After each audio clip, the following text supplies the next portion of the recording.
Hello. Yeah. Man, what a day. It's an honor to be here. It's an honor to be asked to speak alongside so many of my personal heroes, women and men who've heeded the call, devoted themselves to the fight, and that includes each and every one of you. You know, unlike so many of the so-called social justice issues of our time, this fight is something that will cost you. This isn't easy. You're here anyway because there's something that's more important to you than what the world thinks of you. You understand there is a deeper and a higher purpose to your life. Seeing you, your faces, seeing your activism here at this conference, seeing you at the march yesterday reminds me of a profound truth about our God, the creator and sustainer of the universe, whose breath brought everything into existence, and whose grace makes every breath possible. You know what? That God, he doesn't need us. He chooses to use us. That God likes to use the weak things of the world, like me, to accomplish his purposes. Not the eldest son, but the youngest. Not the most handsome warrior, but a shepherd and a songwriter. Not a scion, but the son of a slave. That God cuts your army into a fraction of its size before the battle. He uses prostitutes, he uses Samaritans, he uses tax collectors, the sick, the lame, and the blind. Our God condescended to be born, a baby, in a cave to a carpenter from a place called Stumptown, and then he spent his entire ministry with a bunch of Hebrew school dropouts. Why would he do that? Two reasons that I can think of. First, he wants the glory. He wants the world to know that he is the king, his will be done on earth as in heaven, and nothing can stop him. Second reason, he wants you and I, in our smallness and in our weakness and in our poverty, to be part of it. He wants us to experience the thrill of an obedient life, the adventure of abandonment and faith. In God's miraculous, upside-down economy, our meekness is our greatest strength. But that doesn't mean that following him is going to be easy. It is never meant that it is going to be easy. You've probably heard this over and over today, so forgive me, but for a moment, I just want to look back at the clearest parallel in American history to the fight that we're in now, and that's the fight to recognize the full humanity of black people. It was April 9th, 1865, that Robert E. Lee surrendered his Northern Army of Virginia to Ulysses S. Grant at Appomattox, marking the beginning of the end of the Civil War. Do you know how many days it was later that Lincoln was assassinated? 5. For all of 5 days, our nation experienced the peace of the end of the Civil War. We'll never know what kind of world that we might have lived in if Lincoln had had the opportunity to lead us into the post-war period. But what we got was Reconstruction, lynching, and Jim Crow. We got Emmett Till, we got police dogs, we got water cannons, and we got the bombing of the 16th Street Baptist Church. For almost 100 years, a bloc of 22 U.S. senators representing the 11 states that seceded from the Union blocked each and every attempt to bring legal force to the principles of the 13th, 14th, and 15th Amendments to the Constitution. One of those men was Richard Russell of Georgia. And if you were out at the march yesterday, you walked right past the Russell Senate Office building, which is still named after him to this day. It wasn't until 1957 that the first Civil Rights Act was passed, allowing federal prosecution of those who suppressed another person's right to vote, and it was another 7 years before the Civil Rights Act of 1964, preventing discrimination on the basis of race, was signed into law by President Johnson. We've made extraordinary strides in the fight for racial justice, but I think we would all agree that even today, there's still work to be done. Now, I don't know what the story will be about the fight for life, and I pray, and I'm sure you do, that it doesn't take another 100 years and countless more atrocities and injustices to end once and for all the extermination of the unborn. But here's what I do know. I know that Dobbs is a beginning. It's not an end. I've been asked to talk for just a few moments today about where we go from here when it comes to the federal fight for life. One important piece of the fight that's ahead of us. And before I get into the details of that, I want to affirm a truth embedded in the nature of this question, which is that there is a federal role in the fight for life to come. Yes, getting rid of Roe freed the states to regulate abortion, and that's good. And you've heard today about the important fights that are going to be occurring at the state level. May they go on. But Congress has the constitutional authority to legislate abortion policy at the federal level and pursue a robust pro-life agenda. And we must demand that they do. Thank you.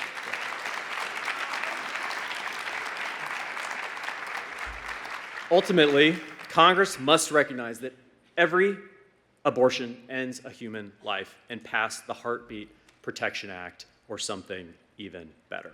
But, yeah.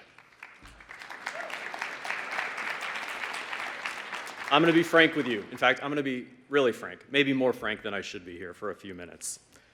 That's not going to happen in the near future. The political will does not currently exist in Washington, D.C. We, you and I, the people in this room, and your friends back home, have to roll up our sleeves and build it. There are 3 different roles in the fight. We are activists. Our job is to set the expectations and hold the line. We show gratitude and appreciation to politicians when it's due, and we hold their feet to the fire when we have to. We are never satisfied. That's our job. Sometimes this job creates tension with another role, the role of a statesman. A statesman is an elected official who leads, who earnestly seeks to maximize what's possible and is willing to spend real political capital to advance that cause. If you were here when Jenna was speaking, Jenna's a statesman. President Lincoln is the epitome of an American statesman. He deserves the memorial on the mall that you all have probably seen. But here is what the abolitionists, the activists of their day, had to say about Abraham Lincoln. Check this out. Reverend M.D. Conway preached at the First Congregational Church in Cincinnati, comparing the compromises of the Lincoln administration with the compromise offered Jesus by the devil in the desert. Frederick Douglass responded to Lincoln's inaugural address, quote, "It was weak, uncalled for, and useless for Mr. Lincoln to begin his inaugural address at the outset by prostrating himself before the foul and withering curse of slavery. Some thought we had in Mr. Lincoln the nerve and decision of an Oliver Cromwell, but the result shows that we have merely a confirmation of the Pierces and the Buchanans." I don't know what that means exactly, that last part, but I don't think it was a good thing. Years later, at a memorial ceremony for Lincoln after his assassination, Douglass encapsulated the tension, the healthy tension that should always exist between activists and statesmen when he said, quote, "Viewed from a genuine abolition ground, Mr. Lincoln seemed tardy, cold, dull, and indifferent. But measuring him by the sentiment of his country, a sentiment he was bound as a statesman to consult, he was swift, zealous, radical, and determined." Activists set the standard.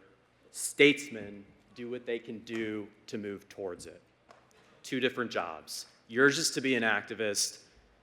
The people that I work with in Washington are supposed to be statesmen. Which leads me to the 3rd role, politicians. Politicians are primarily motivated by their own survival. They may sound like statesmen when they tell you that what you're asking for is just not politically possible. But the truth is they're looking for evidence to support their inaction, and they're unwilling to take risks and spend political capital to test those supposed boundaries. As activists, your job is to discern the statesmen from the politicians. That's not always easy to do. So, as someone who's been an activist for many years and worked as a staffer in the United States Senate for the last several years, working for a statesman, I should say, I'm going to give you a hint. Are you ready? Here's how you can tell the difference. Almost all of them are politicians. I was thinking I could try to count how many statesmen I could think of in Congress, and I don't think I would have to take off my shoes to get to the total. The Bible tells us, put not your faith in princes, in whom there is no salvation.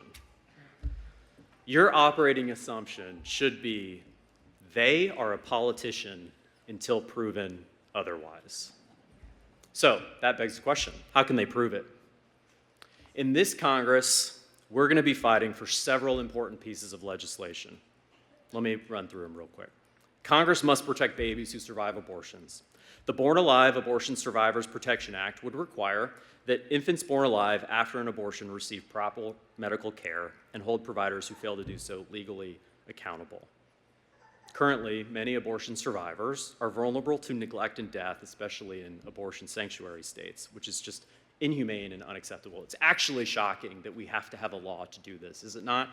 And yet, we just had a vote on this last week in the House of Representatives. It passed. All the Republicans voted for it in the House. They were joined by one Democrat.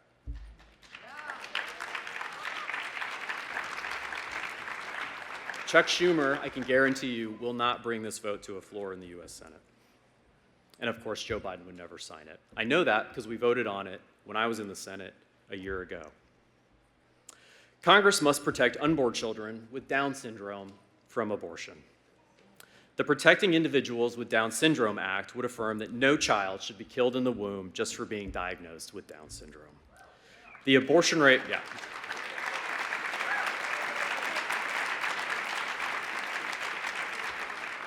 You may already know this. The abortion rate for babies diagnosed or suspected of having Down syndrome is about 90%.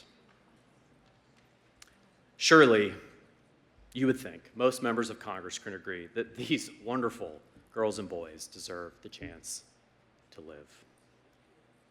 Third, Congress must limit the interstate flow of dangerous abortion drugs.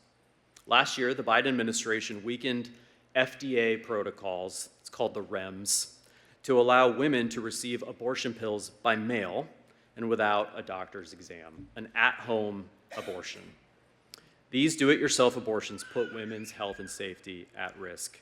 The Save Moms and Babies Act is a start, and I would venture to say this is the front lines of the new fight for life.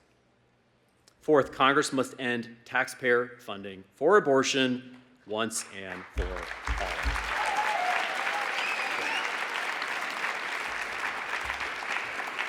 Beyond all the annual appropriations riders, Congress should make abortion funding restrictions permanent. There are many bills that do this. The No Taxpayer Funding for Abortion Act, the Abortion Insurance Full Disclosure Act, the Protecting Life and Taxpayers Act, all would accomplish these goals. Congress should protect the conscience rights of Americans who decline to assist with or fund abortion. The Conscience Protection Act would provide those who refuse to support abortions with a private right of action. This means that they can have their day in court rather than being wholly at the mercy of bureaucrats in the federal government.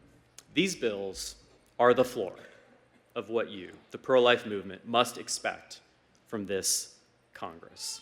Each one illustrates the extremism of the progressive pro-abortion Democratic Party and how utterly out of step they are with the views of not just pro-lifers, but a majority of the American people. And we need statesmen who will not merely vote for these bills, but fight for them and more. These wins will save lives. They will increase understanding, and importantly, because the law is a moral teacher, they will help rebuild the cultural foundations necessary for Heartbeat, or better, to become reality. Thank you again for being here. Thank you for your faith.